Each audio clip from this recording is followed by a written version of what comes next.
हरि ओम तत्सत् हरि ओम तत्सत्।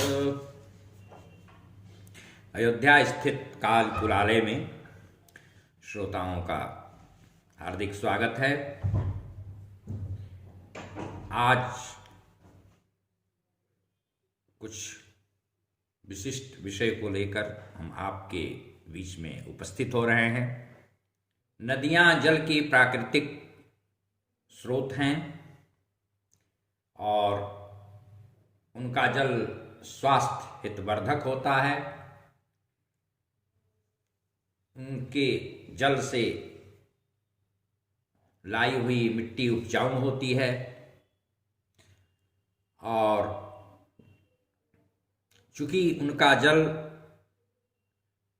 प्रवाहशील रहता है और मुक्ताकाशीय होता है, खुले वातावरण में बिल्कुल खुला रहता है, इसलिए सूर्य, चंद्रमा सहित अन्यान्य नक्षत्रों, ग्रहों की सीधी रश्मियां, किरणें उन जलों में पड़ती रहती हैं, जो स्वास्थ्य के लिए स्नान करने से, पीने से अत्यंत लाभदायक सिद्ध होती हैं। पर्वों, उत्सवों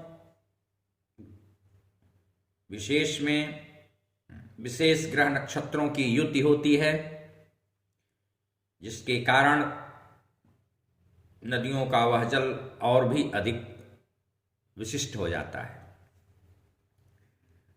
नदियां प्रायः करके पहाड़ों से उनका उद्गमन होता है और पहाड़, बीहड़, जंगल इत्यादि होते हुए नदियों का जल आता है, जिसमें तमाम तरह की वनस्पतियां, खनिज पदार्थ भी उसमें होते हैं।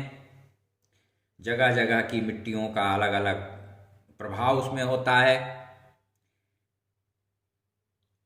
इस कारण उनका जल बहुत ही महत्वपूर्ण होता है। सभी नदियों की अलग अलग भी विशेषताएं होती हैं, धार्मिक मान्यताएं होती हैं, वैज्ञानिक उनका प्रभाव होता है। नदियों में गंगा जी का बहुत ही महत्वपूर्ण स्थान है। नारदीय पुराण के अनुसार गंगा स्नायी, जलपाई और इनके तट का वासी परम पवित्र हो जाता है। प्रत्येक मास के कृष्ण पक्ष में 10 दिनों तक अर्थात षष्ठी से अमावस्या तक गंगा पृथ्वी पर रहती हैं। पक्षादौ कृष्ण पक्षे तु भूमौ सन्निहिता भवेत्। शुक्ल प्रतिपदा से शुक्ल दशमी तक गंगा जी पाताल लोक में रहती हैं और शुक्ल एकादशी से कृष्ण पक्ष की पंचमी तक गंगा का स्वर्ग में वास रहता है या स्वर्ग में वास करती हैं। कलयुग में गंगा सर्वोत्तम कही गई हैं, क्योंकि स्वभावतः अखिल तीर्थ गंगा को आत्मसमर्पण कर देते हैं। भगवान विष्णु ही द्रवित रूप में गंगा जल है। कतिपय तंत्र ग्रंथों में गंगा को महाकाली का स्वरूप भेद भी कहा गया है। गंगा ही नहीं, अन्य नदियों को भी काली का ही भेद बताया गया है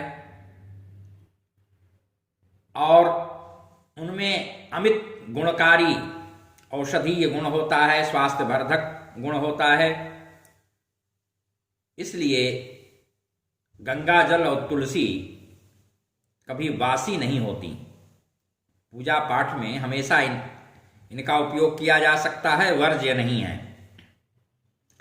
वाराणसी में गंगा सद्यः मोक्ष प्रदान करती हैं। वाराणस्याम विशेषेण गंगा सद्यस्तु मोक्षदा, ऐसा कहा गया है। इतना ही नहीं, जीवन काल पर्यंत प्रत्येक मास की चतुर्दशी तथा अष्टमी में गंगा के तट पर निवास करने से सिद्धियां प्राप्त होती हैं। प्रतिमासं चतुर्दश्याम् अष्टम्यां चैव सर्वदा गंगा तीरे निवासश्च यावज्जीवं च सिद्धिदः। सरस्वती का जल 3 मासों में, यमुना का 7 मास में, नर्मदा का 10 मास में और गंगा का 1 वर्ष तक जल शरीर में पचता है, यानी विद्यमान रहता है। उसकी विद्यमानता रहती है, उसके गुणों की विद्यमानता रहती है, उसके औषधीय तत्वों की विद्यमानता रहती है।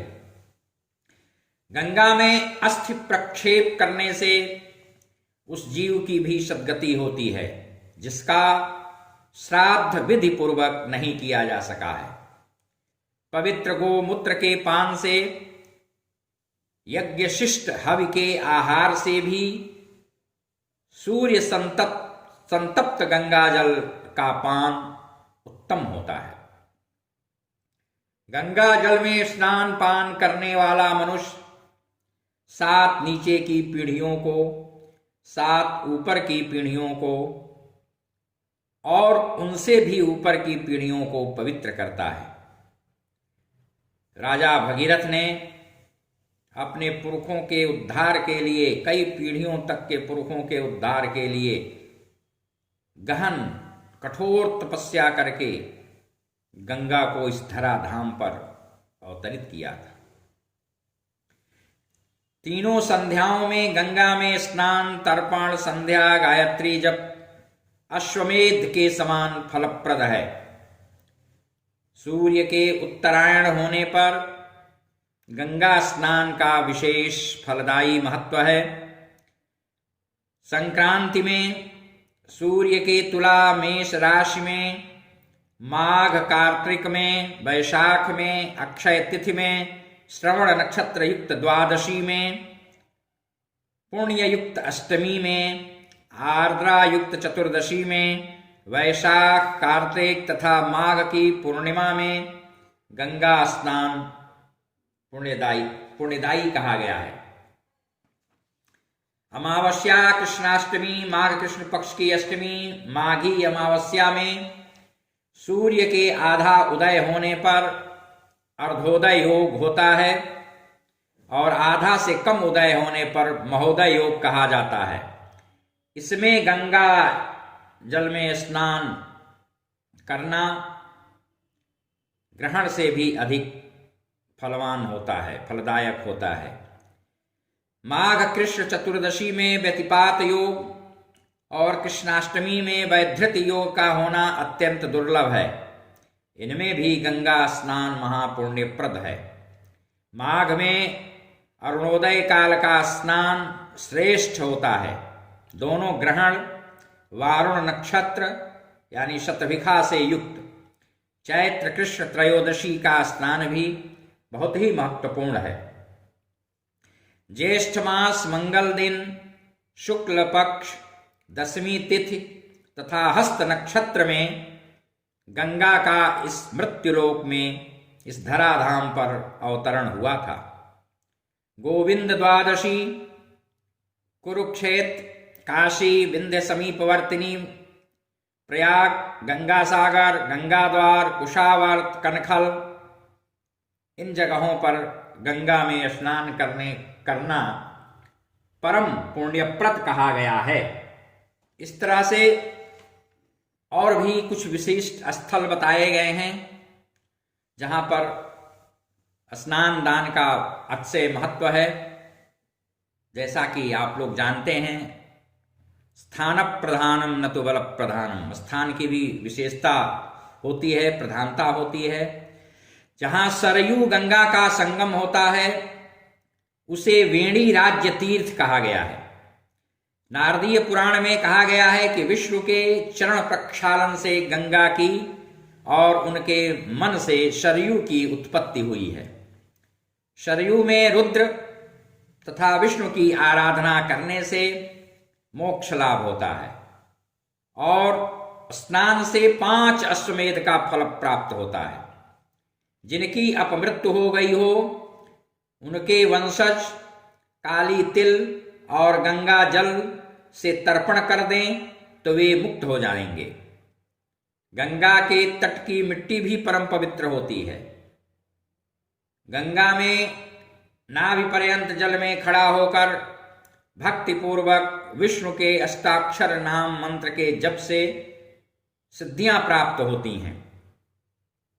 अक्षय तृतीया को गंगा के किनारे भूमि का 1 बीघा या उससे कम भी दान अत्यधिक लाभकारी और परम पुण्यप्रद कहा गया है।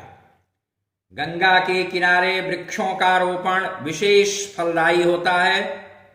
नारद पुराण में तो रोपित किए जाने वाले वृक्षों की नामावली भी दी गई है। इस प्रकार गंगा इत्यादि सरजू इत्यादि नदियों में स्नान करने का, उनके तट पर वास का, भजन पूजन का विशेष महात्म्य हमारे धर्म ग्रंथों में, आर्ष ग्रंथों में, शास्त्रों में प्राप्त होता है। हरि ओम तत्सत, हरि ओम तत्सत।